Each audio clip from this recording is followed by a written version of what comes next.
I'm hanging out in my study. Notice I said study and I didn't say office, right? Because Professor Chuck, I am listening to you in class. This is not my office. This is my study. This is the place where the magic happens. Over here, we've got a whole bunch of books that literally are stacked to the ceiling. There's more books over here, more over there that you aren't able to see, but there's at least a bazillion books in here. Behind me is my Derek Jeter poster, and I want you to know that I actually moved that poster just for this video off of the wall over there, which is now bare over here, and I put it on the door because I wanted Professor Davis to be able to see it while I was talking, because I know how much he absolutely loves the Yankees. So I want to make sure that he can see it while I talk. There we go. So anyways, I'm sitting here in my study, and I'm reading some stuff for Frank for our dissertation, like this, surviving your dissertation. And we have to read this or skim it, he said, and we have to, write a little something about it. And I gotta say, I mean, this thing might as well be written in hieroglyphics, because I don't really understand what in the world is going on here. There's so much stuff. It's very confusing. I'm trying my best. I'm sure that it'll make more sense as we go along. That's what they tell me. But anyway, right now it's just all very confusing. So I figured I would just take a break real quick and kind of shoot this video as an introduction to our presentation. Along with me, you also have the great and amazing Tom McKenna, who may or may not randomly break out in song during this presentation. The man can belt it out. The guy can sing. And we also have the amazing Hector Boleyn, and together we're going to talk to you guys about social media and the church, and how these two things can maybe intersect and create some good in the world. But before we do that, there's three things that we kind of just want to go over with you really quick to kind of set the boundaries, I guess, for this presentation, and also give a little bit of direction and a little bit of guidance for where we're going to go together over the next hour or so. So three things really quick that we want to go over. Number one is that when it comes to social media, I want you to think, as you're listening to this presentation, as you're taking all of this in, because this is new for a lot of people. This is really going to be very different thinking for a lot of people. So as you're listening to this, as you're taking it in, when it comes to social media, what's the one story that you're telling? What's the one story? What's the one way that you tend to view social media? We watched a TED Talk the other day. I think it was on Thursday, and it was given by a woman from Africa. And she talked about how when it comes to Africans, people from America tend to have one story about Africans, or one way that they view everyone and anyone who comes from Africa. The one story is that they're black, they're poor, they're dirty, and they're unintelligent.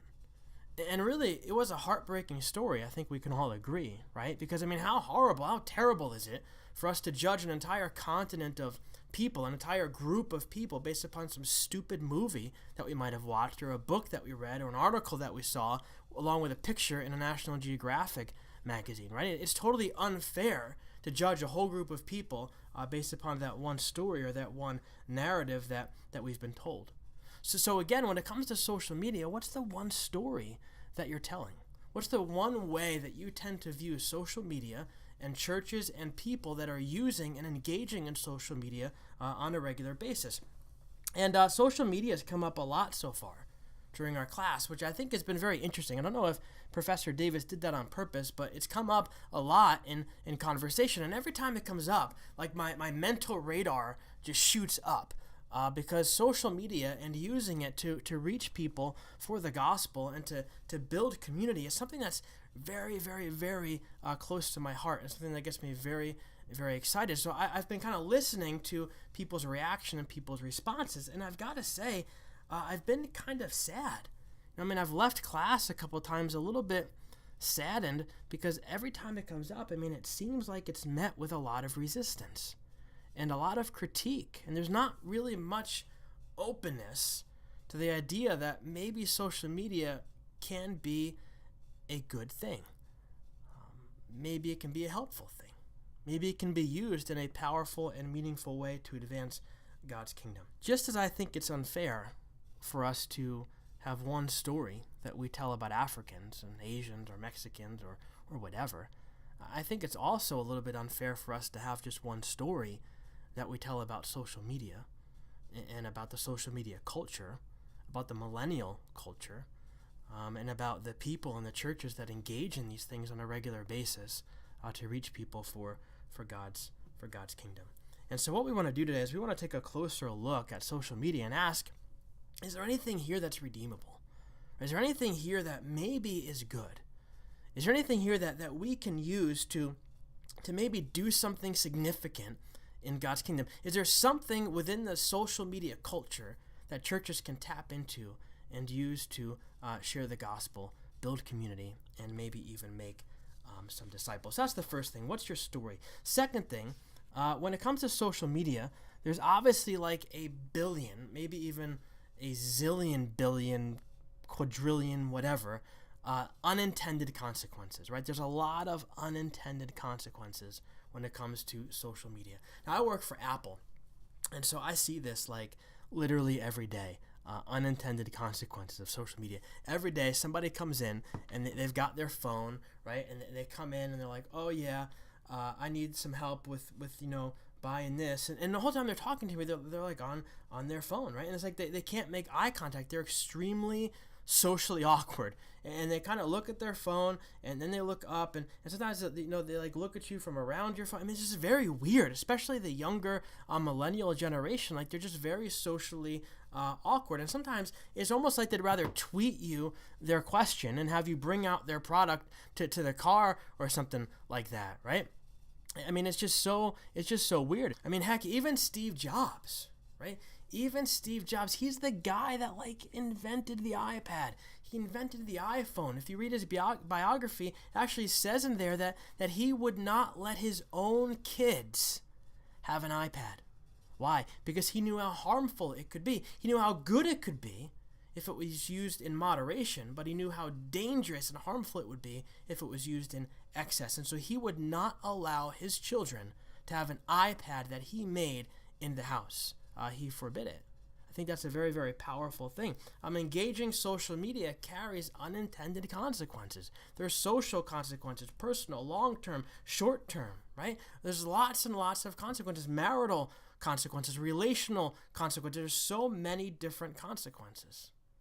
We're going to show you guys a video a little later about a study that's been done recently that connects social media to things like drugs and alcohol. Because the same chemicals that are released in our brains when we consume those things are also released in our brains when we're using social media and when we're engaging in those things. So it becomes very, very addictive. It's an interesting video that we'll catch a little bit later. But the reality is that social media is not going anywhere. And just because you and me and maybe our churches or our ministries don't really like these things, that doesn't mean that the people in our pews or the people that we connect with on a weekly basis are going to ditch social media anytime soon. It's not going anywhere.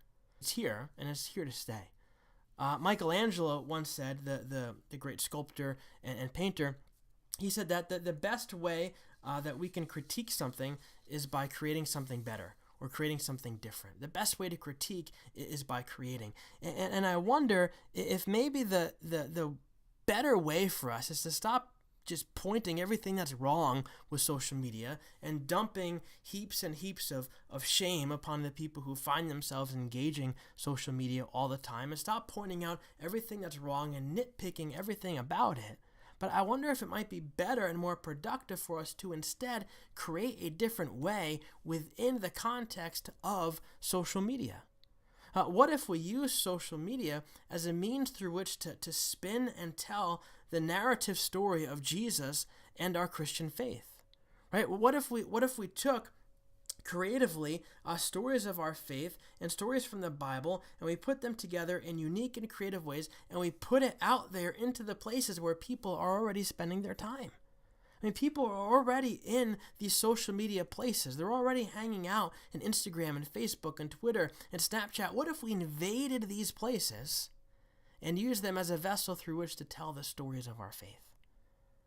Wouldn't that be a better way, like Michelangelo said, to stop critiquing and start creating? There's a lot of unintended consequences. And the last thing, just a few different definitions that we want to go over.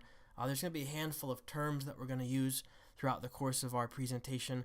And rather than have to stop and define them and make sure everybody gets them, we just want to go over them with you up front so that you can bring them forward as we move ahead in our time together. But rather than have me do it, I'm getting tired of hearing myself talk already. We're going to have Tom and Hector and a special guest do it. And they're not here right now. They're not here in my study. That would be awkward and weird. But they are going to be cut into this video. And I filmed them the other day when we had a snow day, when we canceled a class. I filmed them, and I may or may not have used Snapchat filters when I filmed them. So they're going to be reading you these definitions. If you don't know what Snapchat is and Snapchat filters are, you are about to find out. So 3 definitions. Term number 1 is social media. Social media. So Tom McKenna, why don't you tell us what social media is all about? Social media is a two-way conversational environment in which information passes horizontally from one person to another along social networks. Man, the next one. The next one is social media platform. And this is our friend Hector. Hector, talk to us about a social media platform. Social media platform is a web-based technology that enables the development, deployment, and management of social media solutions and services. And the last one, this one, this one is going to be my favorite. This one is fantastic. The last definition, last word is technology, and this comes from your friend and mine, Dr. Rob Reamer. The term technology will be used throughout the course of this study to refer to whatever device and/or application software. Oh man, that's so funny. Anyway, I had way too much fun with that. So, in conclusion, real quick, we're going to suggest to you another story of a way that we can view social media, another story we can tell. We realize that there's a bazillion unintended consequences when it comes to social media. Rather than critique it and tear it apart, let's think about maybe creating a better way, a way to tell our story within the streams that are already out there. And then you have our few definitions. So with all of that, you are all ready now to join us in moving forward in this presentation. Tom is going to kick it off by talking to us about a history of social media. Hector will jump in and talk to us about a theology of social media. Then I'm going to end it with some practical stuff. We're going to talk about the critics, how to respond to critics in our churches who are maybe critical of social media, and also about how social media can be used as a vehicle of discipleship and community building and evangelism and spreading the gospel, kingdom building, and all of that good stuff. So that said, I'm going to be quiet. Tom McKenna, step on up, buddy. Hand it over to you.